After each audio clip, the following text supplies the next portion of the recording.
বর্তমান সরকার পালানির জন্য 5 মাস সময় পাবো না তো বললেন আমার এক বোন। তো বোনের অনেক গুরুত্বপূর্ণ কিছু কথা বলছে, কথাগুলো মনোযোগ দিয়ে শুনেন।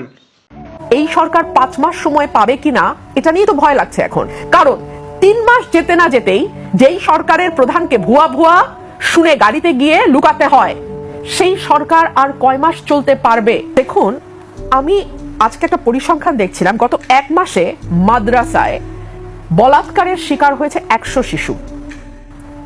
এরপরে যদি আপনি ধর্ষণের পরিসংখ্যানে আসেন, 118 জন শিশু ধর্ষণের শিকার হয়েছে, 47 জন মৃত্যুবরণ করেছে। এর মধ্যে প্রধানমন্ত্রী শুধু রামিসার বাসায় গেছেন, আমরা এটাকে সাধুবাদ জানাই, এবং উনি সেই সঙ্গে এটাও বলছেন 1 মাসের মধ্যে বিচার কার্য সম্পন্ন হবে। উনি কি বিচারক?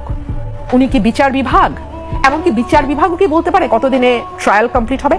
আপনি বলতে পারি আমরা 1 মাসের মধ্যে বিচার চাই, আমরা কালকের মধ্যে বিচার চাই, আমরা আম জনতা আমরা বলতে পারি, কিন্তু দায়িত্বশীল পদে থেকে কেউ কি বলতে পারে 1 মাসের মধ্যে বিচার হবে?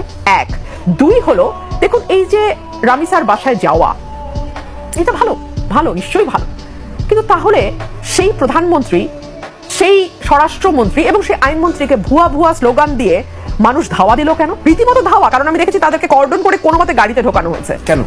কেন মানুষের মধ্যে এই ক্ষুব্ধতাটা কেন? এই জবাব তো এই সরকারকে বের করতে হবে, কারণ এর আগের সরকার 15 বছর 6 মাস সময় পেয়েছে, এই সরকার 5 মাস সময় পাবে কিনা এটা নিয়ে তো ভয় লাগছে এখন, কারণ 3 মাস যেতে না যেতেই যেই সরকারের প্রধানকে ভুয়া ভুয়া শুনে গাড়িতে গিয়ে লুকাতে হয়, সেই সরকার আর কয় মাস চলতে পারবে এই দেশে? এটা তো একটা প্রশ্ন। মানুষ খুব স্মার্ট, আমি কিন্তু আপনার মতো এই প্রশ্ন অনেককে করেছি, যে আগে তো প্রধানমন্ত্রীকে কখনো ট্রাফিকে আটকে থাকতে আমরা দেখি নাই, আগে তো প্রধানমন্ত্রীকে কখনো ভিকটিমের বাসায় একেবারে প্রথম চোটেই দৌড়ে যেতে দেখি নাই, আগে তো প্রধানমন্ত্রীকে কখনো প্রতি শুক্রবারই কখনো প্রতিবন্ধী শিশুর বানানো গাড়ি কিংবা কখনো কাভার্ড ভ্যান চালাতে দেখি নাই, আমরা তো কখনো আগের প্রধানমন্ত্রীকে মানে এত ক্যাজুয়াল পোশাকে দেখি নাই, স্ত্রীকে নিয়ে গাড়ি চালাতে দেখি নাই, বর্ষণ মুখর সন্ধ্যা উপভোগ করতে দেখি নাই, কিংবা স্ত্রীর হাত ধরে বৃষ্টিতে ভিজতে দেখি নাই, স্ত্রী মানে পার্টনারের হাত ধরে বৃষ্টিতে ভিজতে দেখি নাই। তাহলে এই প্রধানমন্ত্রীর উপর আপনাদের এত ক্ষুব্ধতা কেন? তাই তো আমারও সেই প্রশ্ন।